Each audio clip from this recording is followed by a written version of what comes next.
Hallo, ich freue mich, dass ihr wieder bei mir eingeschaltet habt. Ich bin Nicole von Nicoles Zuckerwerk. Ihr möchtet gerne eine Fondant-Motivtorte machen, aber trotzdem mit einer leckeren Sahne-, Quark- oder Joghurtfüllung füllen. Das ist überhaupt kein Problem. Ich zeige euch nämlich heute eine Methode, wie ihr diese Fondant-untauglichen Füllungen nach außen hin zum Fondant so gut abisolieren könnt, dass sie auf keinen Fall mit ihm in Berührung kommen.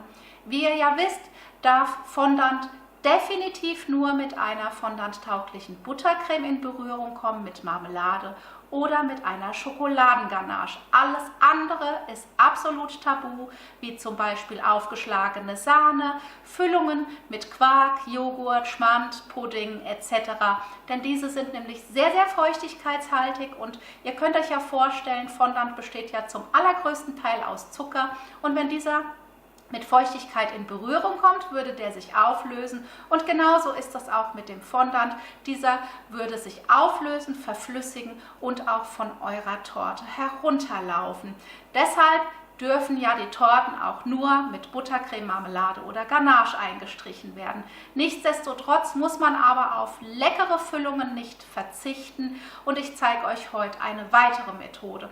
Vor etwa 2 Jahren habe ich schon mal ein etwas älteres Video, hochgeladen, wie ihr das Ganze mit einem Buttercreme-Rand oder Ganache-Rand abisolieren könnt. Ich verlinke euch aber nichtsdestotrotz das Video mal hier oben in der Infocard. Und heute zeige ich euch, wie ihr das Ganze mit Kuchenteig abisolieren könnt. In meinem Video verwende ich Biskuit. Dieser Biskuit ist nur ein Beispiel. Ich habe Biskuit verwendet, weil ich eine Torte damit gemacht habe. Ihr könnt auch andere Kuchenteige verwenden. Den Wunderkuchen, ein Rührteigrezept, Schokokuchen, ganz egal. Ihr könnt das mit allen euren Kuchen machen und nicht nur mit Biskuit, so wie ich es euch heute in meinem Video zeige. Wir starten jetzt los. Ich wünsche euch viel Spaß bei meinem heutigen Video. Und wenn ihr Fragen habt, ist überhaupt kein Problem. Schreibt sie mir einfach in die Kommentare. Ich starte damit, indem ich zuallererst meinen gebackenen Kuchen aus dem Backrahmen löse. Ich habe hier heute einen Biskuit gebacken in einem 24 cm Durchmesser Backrahmen. Mein Biskuit hatte eine Höhe von knapp 10 cm. Diesen löse ich nun erstmal vorsichtig heraus.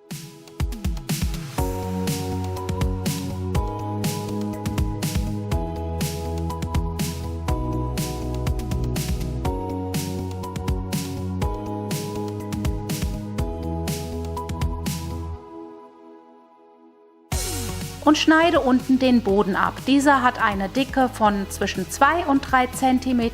Das könnt ihr natürlich individuell selbst entscheiden, wie dick ihr den Boden machen möchtet. Mein Boden habe ich auf 3 cm Dicke ausgeschnitten.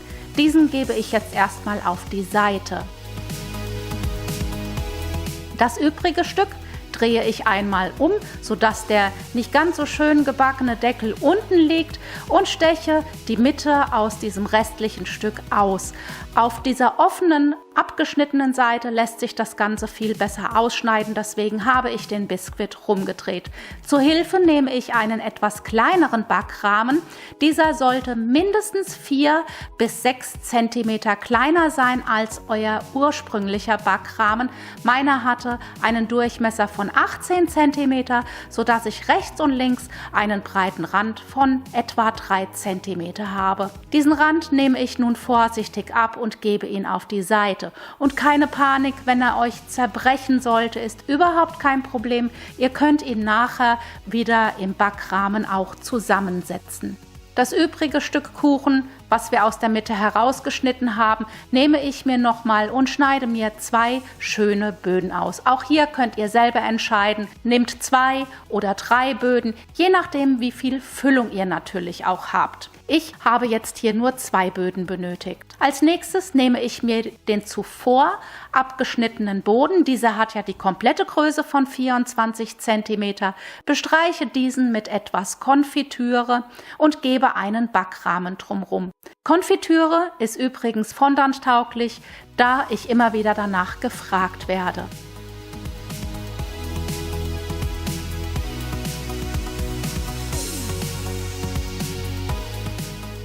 Den Backrahmen ziehe ich schön fest und gebe hier nun den ausgeschnittenen Rand hinein.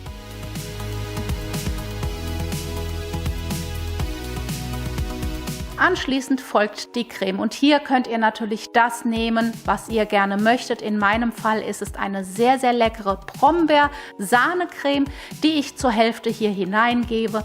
Anschließend gebe ich einen Boden oben drauf.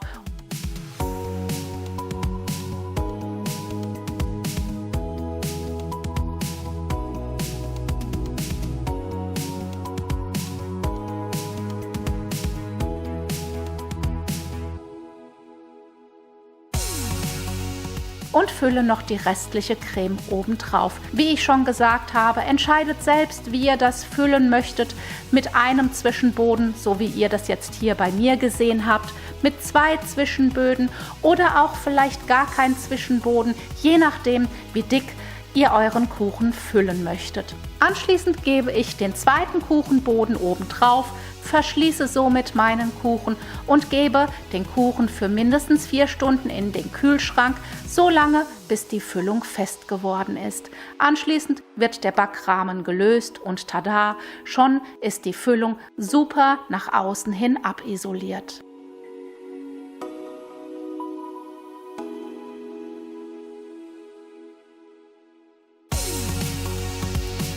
Nun könnt ihr die Torte weiterverarbeiten für eure Motivtorten, für eure Fondant-Torten, so wie ihr das gerne möchtet.